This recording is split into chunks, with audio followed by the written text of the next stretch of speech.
Nazwan dan Afif adalah merupakan kawan baik. Mereka berkawan bermula dari kecil sehinggalah ke sekolah menengah. Mereka ini tidak pernah berpisah antara satu sama lain. Pada waktu ini, mereka adalah merupakan pelajar di Sekolah Menengah Kebangsaan Agama Syekh Abdul Malik.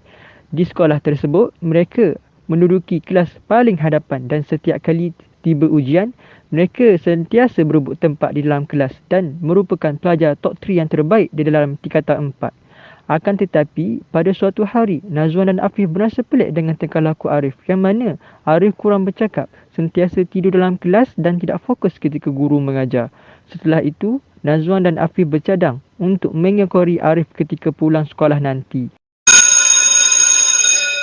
Setelah selesai waktu pembelajaran di sekolah, Arif pulang dengan menaiki motor untuk menuju ke satu tempat, iaitu pantai. Dan pada masa yang sama, Nazwan dan Afif mengikutinya secara diam-diam. Assalamualaikum Arif. Waalaikumsalam.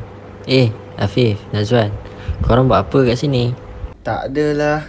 Kami tadi saja je nak lalu kat sini. Lepas tu terserempak pula dengan kau. Oh, macam tu. Arif, sebenarnya kita orang nampak kau sejak kebelakangan ni macam tak okey je. Betul tu. Arif, kau ada masalah ke? Kalau ada, ceritalah dekat kita orang. Mana tahu kita orang boleh bantu kau. Sebenarnya, saya mempunyai masalah sedikit. Cuma saya tidak tahu untuk menceritakan kepada siapa. Sejak kebelakangan ini, saya sibuk menjaga datuk saya. Dia sakit dan tidak ada siapa yang menjaganya. Jadi, setiap hari saya akan mandikan datuk saya dan memberikan makanan kepadanya. Antara masalah yang saya hadapi ialah saya tidak dapat menguruskan masa saya di dalam menyiapkan tugasan yang diberikan oleh guru kerana saya sibuk menjaga datuk dan selalu kepenatan. Kadang-kadang saya juga tertekan dengan sikap datuk saya yang suka marah dan tidak mahu makan ubat yang saya berikan. Oleh kerana itu, saya menjadi stres dan kerap melakukan kerja sekolah last minute dan tidak ada semangat untuk belajar. Jadi, masalah yang saya hadapi ini selalu mengganggu fikiran saya sejak kebelakangan ini. Arif, aku ada sedikit tips yang boleh aku kongsikan berkaitan dengan perancangan dalam pengurusan masa. Mula-mula, kau senaraikan semua tugasan beserta dengan tarikh penghantaran sekali, supaya kau tak lupa sebarang tugasan yang perlu disiapkan. Perkara ini bertujuan untuk mengelakkan berlakunya kerja last minute. Kemudian, kau bina atau buat jadual tidak mengira sama ada pada kertas, papan putih ataupun melalui gadget seperti telefon bimbit dan komputer riba. Dalam jadual itu nanti, kau bahagikanlah masa untuk kau mengulang kaji subjek dengan masa untuk kau siapkan tugasan. Semasa kau buat jadual itu, utamakan subjek sukar untuk kau fahami dan tugasan yang perlu dihantar dalam masa yang terdekat. Aku yakin dengan cara ini, masalah yang kau hadapi tadi dapat diatasi dengan pengurusan masa yang sistematik. Dalam masa yang sama, kau boleh juga jaga datuk kau. Selain itu, berkaitan dengan emosi dan stres pula. Antara cara yang boleh aku cadangkan untuk mengawal keduanya adalah dengan melakukan aktiviti pada setiap petang, seperti berjoging.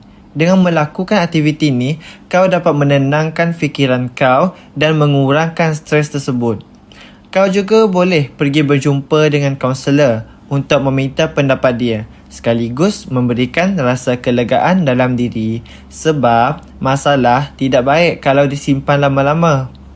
Itu sahaja tips yang dapat aku beritahu pada kau. Harap dapat membantu kau lah. Selepas itu, aku juga mempunyai satu masalah lagi. Baru-baru ini, Cikgu Rizal telah lantik aku jadi ketua pengawas.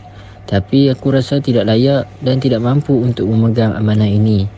Hal ini kerana aku tidak ada pengalaman dan takut jika aku tidak dapat jalankan tugas sebagai ketua dengan baik. Aku ingin menjumpa Cikgu Rizal dan mengatakan aku tidak mahu menjadi ketua pengawas. Apa pendapat korang jika aku menolak jawatan menjadi ketua pengawas? Okey, kalau pasal masalah nak jadi ketua tu, aku boleh tolong kau. Pada pendapat aku, kau jangan tolak tawaran yang terbaik tu. Malah, sebenarnya ia merupakan peluang keemasan kau Arif untuk nak membina sasiah diri. Sebenarnya kan Arif, aku pun dulu macam kau. Rasa terbeban dan rasa takut nak pegang amanah sebagai ketua.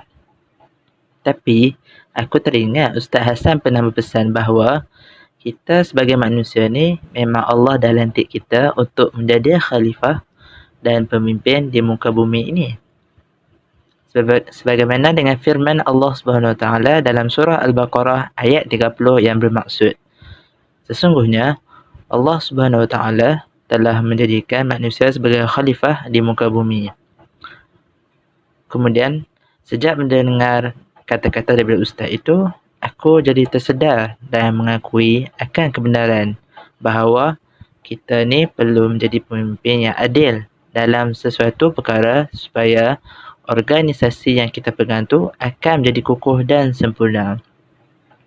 Di samping itu, kita sebagai ketua dalam menjalankan organisasi, terutamanya dalam organisasi pengawas yang kau akan uruskan nanti, sepatutnya kau haruslah bijak dalam memberi arahan kepada biro-biro pengawas untuk menjalankan tanggungjawab dan peranan masing-masing dalam membantu para pelajar yang lain.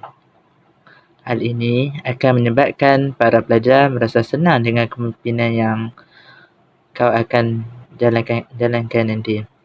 Bukan itu sahaja, kita juga perlu menjadikan Rasul sebagai contoh ikutan dan tauladan kepada kita dari segi kepimpinan. Sesungguhnya, sifat kepimpinan yang ditunjukkan baginda adalah yang terbaik dalam segala aspek. Jadi, tak salah untuk kita mencuba dalam memegang amanah atau menjadi ketua dalam sesuatu organisasi. Contohnya macam aku sekarang, dilantik menjadi ketua pelajar dalam tingkatan kita dalam setiap tahun. Alhamdulillah, bukannya niat untuk aku nak menunjuk, tapi ia cuma sebagai inspirasi dekat kau saja. Jadi, kau kenalah berani menyahut cabaran baharu sebagai pengalaman untuk masa depan kau juga. Kan bila dah kahwin nanti pun kita sebagai lelaki tetap akan menjadi ketua keluarga, betul tak? Betul juga Afif apa yang kau cakap. Sekarang aku rasa semangat dan tidak mahu menolak tawaran yang Cikgu Riza berikan itu.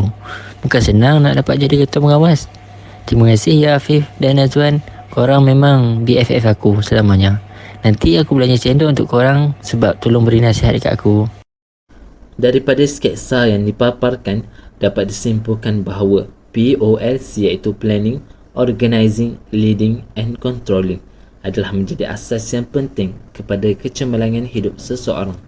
Seseorang yang ingin mengecapi impian hidup yang hebat dan terbaik, hendaklah dia mengetahui prinsip pengurusan dalam Islam dengan baik. Hal ini kerana prinsip pengurusan dalam Islam iaitu seperti planning ataupun perancangan, ianya memberikan kita kepada perancangan hidup yang lebih sistematik. Sebagai contoh, dapat dilihat di situasi Arif, di mana melalui planning ini, ianya dapat merancang waktu belajarnya dengan lebih baik dan teratur.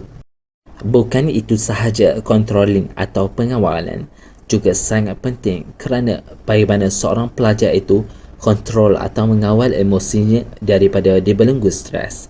Begitu juga organizing, penganjuran dan leading kepimpinan, di mana kedua-dua prinsip ini memain peranan dalam membentuk kepribadian seorang ketua dalam sesebuah organisasi serta seorang yang pandai mengurus waktu belajar dan waktu rehat. Maka jelaslah bahawa POLC ini memberikan 1001 kebaikan kepada seluruh kehidupan manusia di dunia dan di akhirat.